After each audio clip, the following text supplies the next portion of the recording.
Bismillahirrahmanirrahim.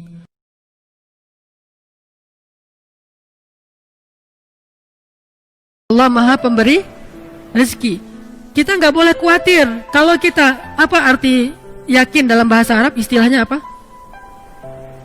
Percaya dalam bahasa Arab? Istilahnya apa?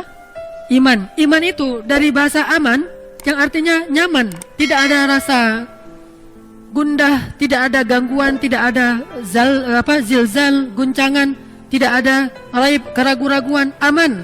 Maka orang yang beriman hatinya aman. Orang yang beriman hatinya tentram. Orang yang beriman hatinya nyaman.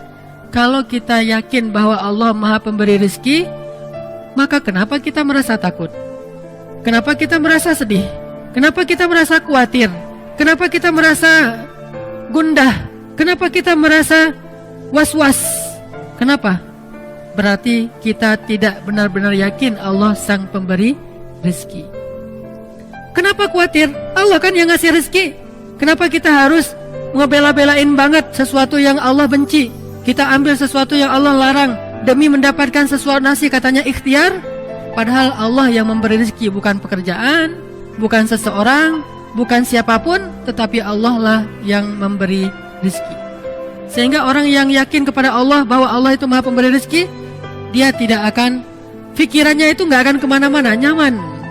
Tapi ketika dia mulai suudzon sedikit saja, bisa nggak ya saya makan hari ini?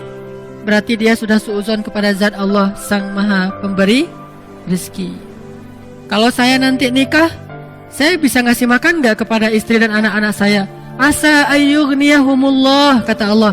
Allah yang akan mencukupkan kebutuhan mereka. Yughni bukan cuma cukup, memperkaya mereka. Ngapain lagi khawatir? Yang penting laksanakan perintah Allah. Kalau Allah bilang kerja, ya kerja. Allah bilang cari yang halal, ya cari yang halal. Setelahnya nggak usah khawatir. Maka belajar akidah itu nomor 1 dalam agama. Namanya fiqhul akbar, fikih terbesar.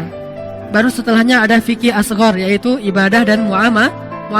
Fikih yang paling besar, orang Indonesia itu jarang belajar.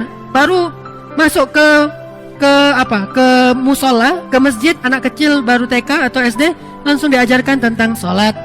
Fikih kecil. Diajarkan tentang akhlak, fikih kecil. Sedikit yang diajarkan tentang akidah, yang itu adalah fikih besar. Sehingga walaupun dia udah sholat, walaupun dia udah tahu tentang ibadah, tapi dia belum punya keyakinan yang kuat sehingga gampang galau. Muncullah generasi galau. Kenapa? Nggak ada akidahnya. Coba lihat di Mekah, ayat-ayat yang turun di Mekah, apa isinya? Akidah akhirah, akidah akhirah, akidah akhirah. Iman kepada Allah, iman kepada hari akhir. Itu aja terus isinya. Baru nanti setelah di Madinah muncul sholat yang sudah 5 waktu. Walaupun dia menjelang hijrah ke Madinah, sholat 5 waktu, kemudian puasa, kemudian zakat, kemudian jihad, kemudian menutup aurat, hijab, kemudian haji, umroh di Madinah. Kalau sholat menjelang Madinah, walaupun sholat itu udah ada sejak awal risalah, tapi dikonsep dalam bentuk 5 waktu menjelang ke Madinah. Intinya syariat itu baru muncul setelah sampai di Madinah. Sebelumnya akidah akhirah, akidah akhirah. Coba lihat ayat-ayat tentang yang di juz amma, rata-rata akhirah, akidah. Ini menunjukkan bahwa yang harus kita bangun terlebih dahulu adalah jangan suudzon sama Allah. Kalau kita udah nggak suudzon sama Allah, insya Allah kita nggak akan suudzon sama manusia. Kita tidak akan menjelek-jelekkan manusia. Kenapa? Bagaimanapun juga dia adalah ciptaan Allah. Makanya salah satunya yang paling gampang, misalnya Allah Maha Pemberi rezeki. Udah, kenapa ragu? Kenapa kita bilang ini jangan, ini nggak boleh, pekerjaan ini haram, tapi keuntungannya gede? Berarti makin gede dosanya.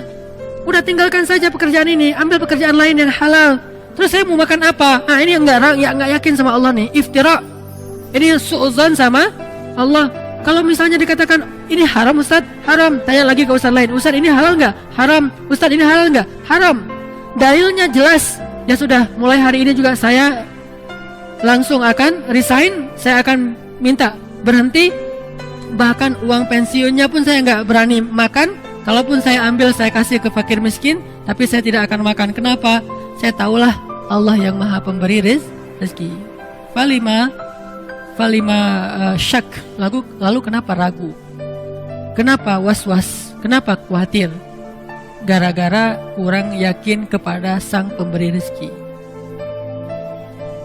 Kan enak hidup kalau udah yakin sama Allah Maha Pemberi rezeki. Dan yakin itu yakin yang paling benar. Kalau keyakinan kepada selain Allah, keyakinan yang palsu. Hari ini kita mendapatkan bukti, besok udah gak ada lagi bukti itu. Dia sudah mengecewakan. Tapi kalau yakinnya kepada Allah, Allah Maha benar. Kita sering mendengar itu, Shadaqallah. Bahkan kalau ada orang yang ngaji lupa bilang Shadaqallahul-Azim, kita protes. Tapi kita gak percaya sama Allah, itu aneh tuh.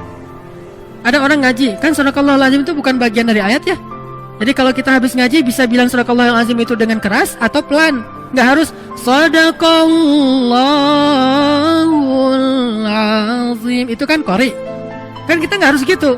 Kita bisa baca misalnya wasa'at masira Shadaqallahul Azim. Bisa. Atau bareng-bareng Shadaqallahul Azim semuanya, kan bisa kan? Namanya juga bukan ayat. Kalau lupa dibaca pun tidak dosa. Tapi karena luar biasa ya kita ya, hebat. Kalau ada yang lupa bilang Shadaqallahul Azim, Ustaz kok tadi gak pakai Shadaqallahul Azim? Tapi giliran dikatakan yang tadi Allah Maha Pemberi rezeki, tinggalkan pekerjaan itu. Terus nanti saya makan apa? Mana Shadaqallahul Azim? Mana yang dia bilang Allah itu Maha benar? Udah gitu terjemahannya salah lagi kan? Maha benar Allah dengan segala firman-Nya. Padahal apa? Maha benar Allah yang Maha Agung. Oh kok gitu Ustaz? Kan udah berpuluh-puluh tahun sejak zaman Soekarno kita udah Maha benar Allah dengan segala firman-Nya. Itulah orang kita, kalau udah jadi kebiasaan gak mau lagi diubah. Takut dengan perubahan. Dia bilang gak boleh fanatik. Kenapa fanatik kepada yang gak benar? Kenapa gak berfanatik kepada yang benar? Itu aja udah terjemahannya salah. Dan terus kenapa juga harus kalau ada qori itu terus sari tilawah harus perempuan? Mentang-mentang gara-gara istilahnya sari gitu harus perempuan? Shadaqallahul Azim. Udah sebelahnya aku berlindung dari godaan setan. Nunjuk lagi tuh yang terkutuk. Ini kenapa harus gini gitu loh. Aneh kan? Kenapa gak si qori'nya aja? Kan udah ada Quran terjemah, tinggal baca. Dia baca gini nih, dengan nama Allah yang Maha Pengasih lagi Maha Penyayang, sungguh kami telah memberikan kepadamu kemenangan yang nyata. Kan jelas.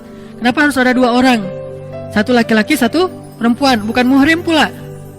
Saya qori waktu kecil, jadi saya sering tampil di televisi. Malam Jumat, sari tilawahnya perempuan. Masih kecil untungnya. Coba kalau udah remaja, sari tilawahnya perempuan, qori'ah, suaranya bagus. Dia aku berlindung apa segala macam. Nanti kalau ayatnya tentang neraka, oh, kayak orang baca puisi kan? Ini karena kebiasaan kita. Makanya kalau kita rajin bilang Shadaqallahul Azim, kenapa Shadaqallahul Azim itu gak masuk ke hati? Kenapa cuma di lisan? Shadaqallahul Azim, Maha benar Allah yang Maha Agung. Kenapa enggak?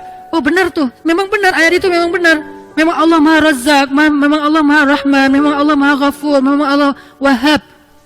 Jadi kalau misalnya dia belum dapat anak, berdoa lagi, berdoa supaya Allah kasih anak. Udah berdoa, bukan udah, nggak ada cerita udah berdoa, terus berdoa. Kenapa? Kalau nggak dikasih anak nanti dikasih di mana? Di surga. Emang di surga ada anak? Hadis riwayat Tirmidzi, baru aja kemarin saya baca. Kata Nabi, ketika seseorang menginginkan anak di surga, hari itu juga istrinya hamil dan melahirkan tanpa rasa sakit. Hadis riwayat Tirmidzi. Abu Dawud, ketika seseorang menginginkan anak di dalam surga, hari itu juga istrinya hamil dan melahirkan tanpa rasa sakit dan tanpa menghilangkan keperawanannya. Lahir anaknya. Berarti kita punya anak banyak di surga? Punya anak banyak. Makanya gak usah berputus asa, minta aja anak. Rabbi habli minas salihin, Rabbi habli min ladunka waliya, waj'alhu Rabbi radiyya, Rabbi habli min ladunka dzurriyyatan thayyibah, Rabbana hab lana min azwajina wa dzurriyyatina qurrata a'yun. Kok belum Ustaz? Ala inna nasrallahi qarib, innallaha sami'ud du'a, Rabbi habli minas salihin, Rabbi habli minas salihin. Terus saja minta. Kenapa? Allah kita yakin Sami', Maha mendengar. Dan kita yakin, kata Nabi dalam hadis qudsi, Allah berfirman, aku malu kalau melihat hambaku mengangkat kedua tangannya lalu aku tidak mengabulkan doanya, itu aku malu. Maka kalau kita yakin sama itu, terus saja minta. Allah nih pasti malu nih gak ngabulin. Allah beri saya anak, pasti Allah malu, pasti Allah mendengar. Tapi kalau kita bilang Allah dengar gak ya, itu suuzon. Allah mau ngasih gak ya, saya khawatir Allah gak akan ngasih, itu suuzon. Karena Allah sendiri mengatakan Aku ujibu da'watad da'i idza da'ani. Aku pasti mengijabah. Pasti aku akan memberikan apa yang mereka minta. Maka mintalah ke Allah. Kalau kita ragu, Allah ngasih nggak ya? Allah mendengar nggak ya? Berarti kita udah su'udzan terhadap Allah, iftira. Padahal Allah sami'ud du'a. Allah wahhab, maha pemberi.